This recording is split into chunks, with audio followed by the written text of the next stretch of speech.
Gloire à Dieu. Que le Seigneur Jésus vous bénisse et que sa grâce repose sur vous. J'aimerais aujourd'hui faire une étude sur le chapitre 7 de Daniel. Car le livre de Daniel est un livre très important pour nous qui sommes parvenus à la fin des temps. Le livre de Daniel en général contient des révélations capitales pour nous aujourd'hui. Car ces révélations, pour la plupart, nous parlent des choses qui vont se passer à la fin des temps où nous sommes actuellement. Daniel chapitre 7. Je lis. La première année de Belchassar, roi de Babylone, Daniel eut un songe et des visions de son esprit pendant qu'il était sur sa couche. Ensuite, il écrivit le songe et raconta les principales choses. Daniel commença et dit, « Je regardais pendant ma vision nocturne et voici, les 4 vents des cieux firent irruption sur la grande mer. Et 4 grands animaux sortis de la mer, différents l'un de l'autre.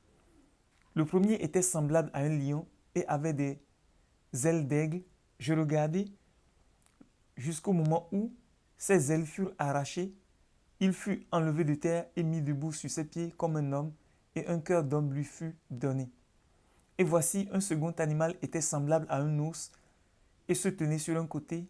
Il avait 3 côtes dans la gueule entre les dents, et on lui disait, « Lève-toi, mange beaucoup de chair. » Après cela, je regardais, et voici un autre était semblable à un léopard, et avait sur le dos 4 ailes comme un oiseau. Cet animal avait 4 têtes, et la domination lui fut donnée. Après cela, je regardais pendant mes visions nocturnes, et voici, il y avait un 4e animal, terrible, épouvantable et extraordinairement fort. Il avait de grandes dents de fer, il mangeait, brisait et foulait aux pieds ce qui restait. Il était différent de tous les animaux précédents, et il avait 10 cornes. Je considérais les cornes, et voici une autre petite corne sortie du milieu d'elle, et 3 des premières cornes furent arrachées devant cette corne. Et voici, elle avait des yeux comme des yeux d'homme, et une bouche qui parlait avec arrogance. Je regardais pendant que l'on plaçait des trônes, et l'ancien des jours s'assit. Son vêtement était blanc comme la neige, et les cheveux de sa tête étaient comme de la laine pure. Son trône était comme des flammes de feu, et les roues comme un feu ardent. Un fleuve de feu coulait et sortait de devant lui. 1000 milliers le servaient, et 10 000 millions se tenaient en sa présence. Les juges s'assirent, et les livres furent ouverts. Je regardais alors à cause des paroles arrogantes que prononçait la corne, et tandis que je regardais, l'animal fut tué et son corps fut anéanti, livré au feu pour être brûlé. Les autres animaux furent dépouillés de leur puissance, mais une prolongation de vie leur fut accordée jusqu'à un certain temps. Je regardais pendant mes visions nocturnes, et voici sur les nuées des cieux arriva quelqu'un de semblable à un fils de l'homme. Il s'avança vers l'ancien des jours, et on le fit approcher de lui. On lui donna la domination, la gloire et le règne, et tous les peuples, les nations et les hommes de toutes les langues le servirent.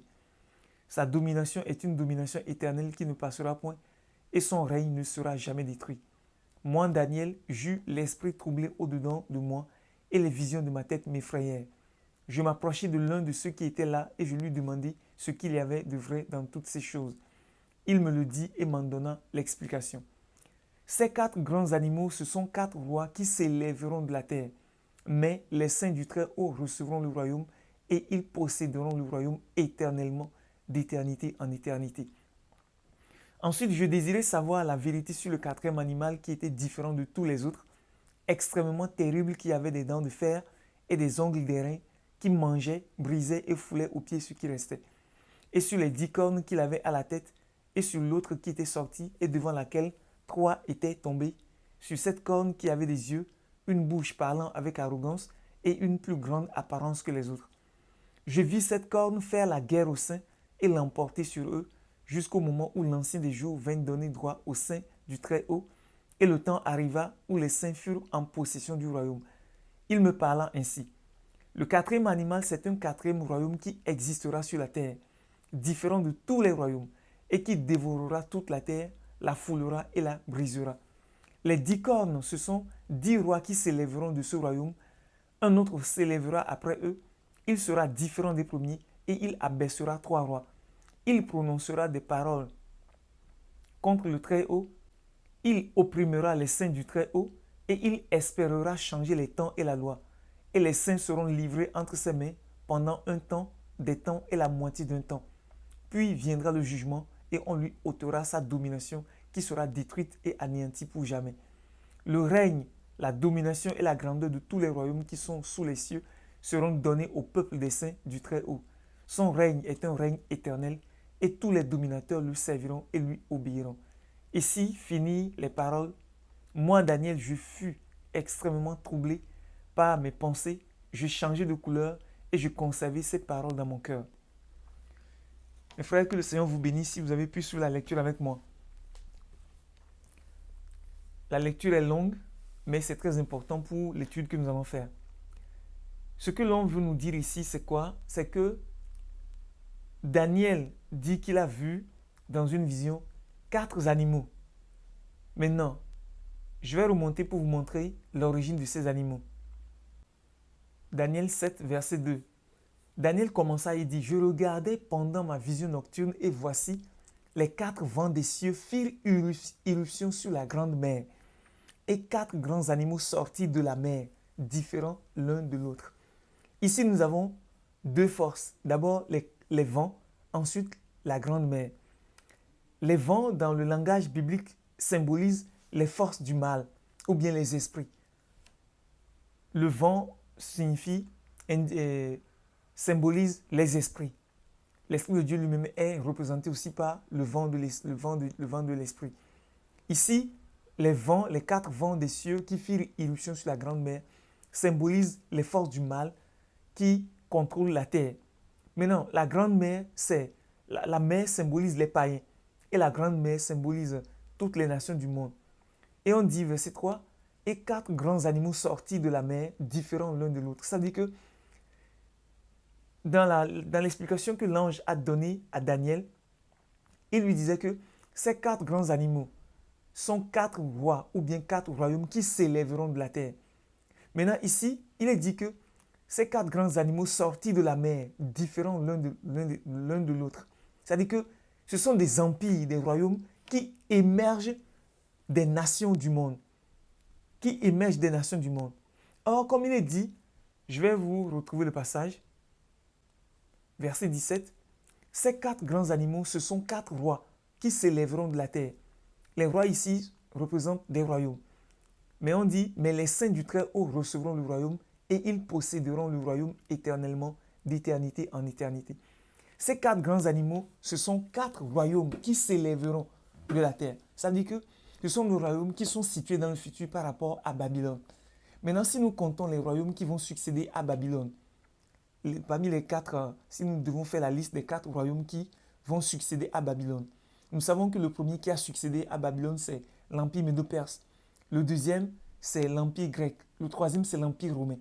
Le quatrième dont on parle, qui est extrêmement terrible, épouvantable, et qui est différent de tous les autres animaux, c'est un 4e royaume qui n'est pas encore venu. Et si vous voulez le savoir, je vais ouvrir une parenthèse pour vous faire comprendre que c'est le gouvernement mondial qui vient et qui sera une métamorphose des Nations Unies aujourd'hui. Les Nations Unies, l'ONU aujourd'hui est un gouvernement mondial naissant. Mais quand il sera mature, il ne sera plus l'ONU en tant que ONU comme nous le connaissons aujourd'hui, qui avait à l'origine pour mission d'assurer la paix dans le monde, mais plutôt l'ONU sera un gouvernement mondial satanique à la tête duquel trônera l'Antéchrist lui-même. Maintenant, suivez. Au verset 19, Daniel dit, « Ensuite, je désirais savoir la vérité sur le 4e animal qui était différent de tous les autres, extrêmement terrible, qui avait des dents de fer et des ongles d'airain, et qui mangeait, brisait et foulait aux pieds ce qui restait. Et sur les 10 cornes qu'il avait à la tête, sur l'autre qui était sortie et devant laquelle était tombé, et sur les 10 cornes qu'il avait à la tête, et sur l'autre qui était sortie et devant laquelle 3 étaient tombés, sur cette corne qui avait des yeux, une bouche parlant avec arrogance et une plus grande apparence que les autres. » Les 10 cornes ici symbolisent les 10 secrétaires généraux que l'ONU connaîtra avant que l'Antéchrist vienne. L'Antéchrist est l'autre corne qui est sortie et devant laquelle Troie était tombée. Et c'est sur cette corne-là qui avait des yeux et une bouche parlant avec arrogance et qui avait une plus grande apparence que les autres. L'ONU connaîtra 10 secrétaires généraux avant que l'Antéchrist vienne. Ces 10 secrétaires généraux sont en train de préparer la place, la venue de l'Antéchrist. C'est eux qui font tout le travail. Aujourd'hui, nous en sommes au 9e. Mais moi, j'en compte 10 parce qu'avant que le premier secrétaire général ne soit nommé à plein temps, il y a eu un intérimaire qui a assuré le rôle de secrétaire général comme tous les autres, mais qui n'a fait que 3 mois. Moi, je le compte parmi tous les secrétaires généraux et j'en compte 10. Parce que spirituellement, seulement que nous sommes déjà au 10e. Et le 11e, c'est l'Antéchrist lui-même. Et la Bible dit que cette corne, je vis cette corne faire la guerre aux saints et l'emporter sur eux. Cette 11e corne, c'est l'Antéchrist qui a pour vision de faire la guerre au peuple de Dieu et de les vaincre. Jusqu'au moment où l'Ancien des jours viendra donner droit aux saints du Très-Haut et le temps arriva où les saints furent en possession du royaume. Maintenant, l'explication c'est quoi? L'explication de l'ange. Il me parla ainsi, le quatrième animal, c'est un quatrième royaume qui existera sur la terre, différent de tous les royaumes, et qui dévorera toute la terre, la foulera et la brisera. Les 10 cornes, ce sont 10 rois qui s'élèveront de ce royaume. C'est-à-dire que c'est un royaume qui connaîtra à sa tête 10 rois principaux, 10 chefs. Ce sont les 10 secrétaires généraux des Nations Unies. Maintenant, on dit qu'un autre s'élèvera après les 10. Il sera différent des premiers, il abaissera 3 rois, il prononcera des paroles contre le Très-Haut, il opprimera les saints du Très-Haut et il espérera changer les temps et la loi. Et les saints seront livrés entre ses mains pendant un temps, des temps et la moitié d'un temps. Puis viendra le jugement et on lui ôtera sa domination. L'Antéchrist a pour mission de persécuter le peuple de Dieu et il recevra cette autorisation de le faire en tant que 11e roi à la tête des Nations Unies, qui ne sera plus peut-être un Nations Unies mais un gouvernement mondial dont on parle déjà depuis des décennies. L'Antéchrist sera le président des Nations Unies, sinon du gouvernement mondial. Et il, en tant que chef suprême des Nations Unies, il ordonnera que tout le monde soit soumis à ce gouvernement mondial. Et quiconque refusera de se soumettre sera persécuté. Et on dit que les saints seront livrés entre ses mains. Et il maltraitera les saints, il espérera changer les temps et la loi. Et les saints seront livrés entre ses mains pendant 3 ans et demi. Et c'est après les 3 ans et demi que le jugement viendra. Et le jugement, c'est quoi? C'est la guerre d'Armageddon qui lui sera livrée et au cours de laquelle il sera anéanti, lui et son gouvernement mondial. Et on nous dit que le règne, la domination et la grandeur de tous les royaumes qui sont sous les cieux seront donnés au peuple des saints du Très-Haut. Et le règne du peuple de Dieu est un règne éternel et tous les dominateurs le serviront. Je vais vous montrer aussi quelque chose qui peut vous avoir échappé. Au verset 11, il est dit, « Je regardais alors à cause des paroles arrogantes que prononçait la corne, et tandis que je regardais, l'animal fut tué et son corps fut anéanti, livré au feu pour être brûlé. Les autres animaux furent dépouillés de leur puissance, mais une prolongation de vie leur fut accordée jusqu'à un certain temps. Lorsqu'à la fin de la grande tribulation, l'Antéchrist sera combattu à la guerre d'Armageddon, il sera détruit et son gouvernement mondial sera détruit. Alors viendra le temps où le Seigneur viendra sur la terre pour établir son règne pendant 1000 ans. En ce temps-là, le gouvernement mondial n'existera plus. C'est lui, l'animal qui fut tué, et son corps est l'ensemble de tous ceux qui sont dans son armée et qui combattent contre Dieu. Son corps fut anéanti. De la même manière que nous sommes le corps de Christ, formant le peuple de Dieu, de la même manière, le corps de l'animal est constitué de tous ceux qui font partie de l'armée de l'Antéchrist. Ils seront tous détruits et jetés au feu pour être brûlés. Maintenant, les autres animaux, c'est-à-dire que les animaux précédents, la Bible dit qu'ils furent dépouillés de leur puissance, mais une prolongation de vie leur fut donnée. C'est-à-dire que durant le millénium, il y aura le royaume grec, il y aura le royaume babylonien, il y aura le royaume médo-perse.